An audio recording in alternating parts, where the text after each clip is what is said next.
You know, we also have to look at the context here. Donald Trump walks on this stage and automatically is legitimized in this moment. He is the challenger. He is the anti-establishment figure, which is why he kept on saying numerous times that she has experience, but it's not the right kind of experience.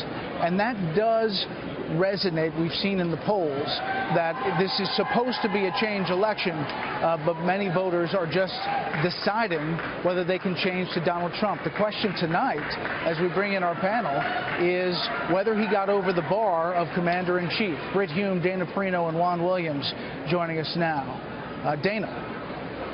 Well, I think that it was one of those nights. It was like, wow, people thought 90 minutes was too long. I think it went by very, very fast. You know, initially people thought maybe because Hillary Clinton has health problems or she had recently had pneumonia, that being up there for 90 minutes would be difficult for her. She might not be able to get through it without coughing, etc. As Megyn said, if she was on the attack. I do think Donald Trump was on his heels for a lot of it. He had some good lines. I think he was able to remind everybody that he is the out-party candidate. If you want change, this is the person that could actually deliver it.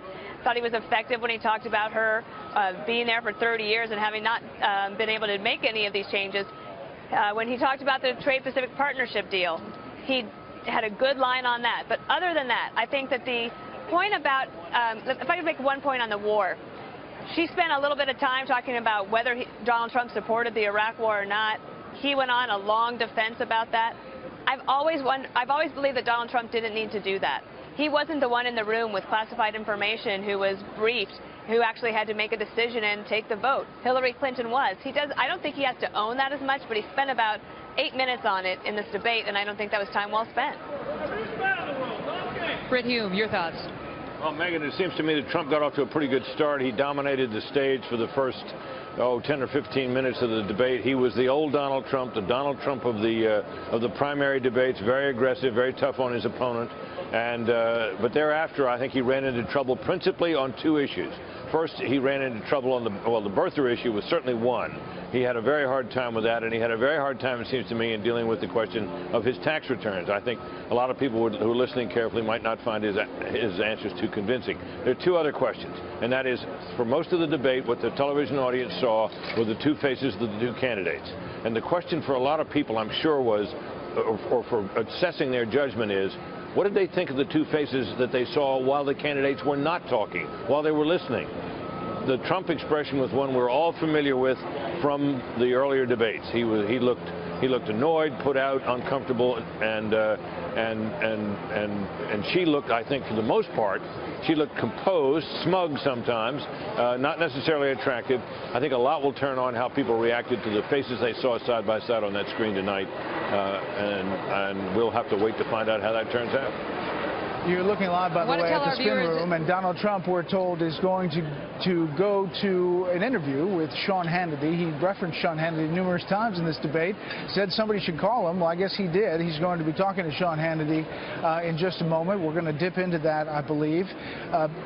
Juan Williams, your thoughts? Well, this was, to me, one of those moments when there's some clarity because, as you've heard, there's no question Donald Trump was on the defensive. Now, let's be fair to Donald Trump in terms of the analysis, because I'm sure he will go after pundits like all of us and the mainstream media and the like. I think he did hit some shots when it came to putting Hillary Clinton in a box with President Obama over the trade deal, the TPP. I think he was very clear about the negative impact of over-regulation on business in the country. And again, at those moments, you thought he's making inroads. When it came to the email issue, again, I expected, here's an opening. Donald Trump, the boxer now, is off the ropes. He's on the offensive. He never picked it up, Bret. He never was able to exploit that issue for maximum impact against Hillary Clinton and make some inroads into the question of her trustworthiness. The cyber security question was kind of like sort of a softball that one would think he was going to go to the emails. They only talked about emails very briefly, and they didn't talk about immigration at all. Well, he had one good line where he said it was more than a mistake. That was done purposefully. You had 5 people given immunity deals.